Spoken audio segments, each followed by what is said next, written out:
ചാലക്കുടിയിലും ആലത്തൂരിലും LDF അട്ടിമറി പ്രവചിച്ച് 24 mega pre-poll survey. Palakkad, Idukki മണ്ഡലങ്ങൾ UDF നിലനിർത്തുമെന്നാണ് സർവേയിൽ പങ്കെടുത്ത കൂടുതൽ പേരുടെയും അഭിപ്രായം.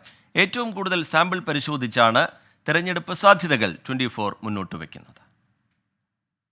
ആർക്ക് വോട്ട് ചെയ്യണമെന്ന് ജനസാമാന്യം ഇതിനോടകം തീരുമാനമെടുത്ത് ഉറച്ചിരിക്കുമ്പോൾ ആ പൊളിറ്റിക്കൽ തീരുമാനം തേടി നമ്മൾ ആ മണ്ഡലങ്ങളിൽ തന്നെയാണ് ആകാംക്ഷയുടെ അങ്ങേയറ്റം അപ്രവചനീയ മണ്ഡലങ്ങൾ. Welcome 24 election survey second round fourth day. അട്ടിമറികൾ കൊണ്ട് മുന്നണികളെ പലതവണ ഞെട്ടിച്ച മണ്ഡലമാണ് ചാലക്കുടി. നിലവിൽ UDFന്റെ സിറ്റിംഗ് സീറ്റ്. ബെന്നി ബെഹനാനും C രവീന്ദ്രനാഥും കളത്തിലിറങ്ങുമ്പോൾ ചാലക്കുടിയിൽ മത്സരം കടുക്കുമെന്നാണ് പ്രവചനം. LDF സ്ഥാനാർത്ഥി C രവീന്ദ്രനാഥിന് അനുകൂലമാണ് സർവേ ഫലം. സർവേയിൽ പങ്കെടുത്ത 41.4% പേരുടെ പിന്തുണ ഇടത് സ്ഥാനാർത്ഥിക്കാണ്. ബെന്നി ബെഹനാന് 39.1%, NDA സ്ഥാനാർത്ഥി KA ഉണ്ണികൃഷ്ണന് 12.8% പിന്തുണ ലഭിച്ചു.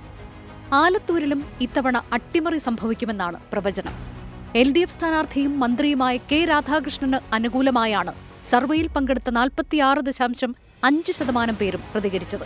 UDF സാരഥിയും സിറ്റിംഗ് MPയുമായ രമ്യ ഹരിദാസിനെ 41.7% പേർ അനുകൂലിച്ചപ്പോൾ NDAയുടെ ഡോക്ടർ TN സരസുവിനു വേണ്ടി കൈ ഉയർത്തിയത് 9.6% പേർ മാത്രം. UDFന്റെ കോട്ടകളിലൊന്നായ ഇടുക്കിയിൽ മാറ്റത്തിന് സാധ്യതയില്ലെന്നാണ് സൂചന. സർവേയിൽ പങ്കെടുത്തവരിൽ 47.2% പേരും UDF സ്ഥാനാർത്ഥി ഡീൻ കുര്യാക്കോസിനെ പിന്തുണച്ചു. LDF സ്ഥാനാർത്ഥി ജോയ്സ് ജോർജിന് 39.6% പേരുടെയും NDA സ്ഥാനാർത്ഥി സംഗീത വിശ്വനാഥിന് 12.3% പേരുടെയും പിന്തുണയാണ് ലഭിച്ചത്.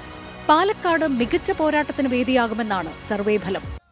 UDF സ്ഥാനാർത്ഥിയും സിറ്റിംഗ് MPയുമായ VK ശ്രീകണ്ഠനെ സർവേയിൽ പങ്കെടുത്ത 39.7% പേർ അനുകൂലിച്ചപ്പോൾ 36.9% പേരാണ് LDFന്റെ A വിജയരാഘവന് സാധ്യത പ്രവചിച്ചത്. C കൃഷ്ണകുമാറിനെ അനുകൂലിച്ചത് 22.1% പേർ. 16 മണ്ഡലങ്ങളുടെ സർവേ ഫലം പുറത്തുവന്നപ്പോൾ 10 മണ്ഡലങ്ങളിൽ UDFനും 6 മണ്ഡലങ്ങളിൽ LDFനുമാണ് മുൻതൂക്കം. Election desk 24.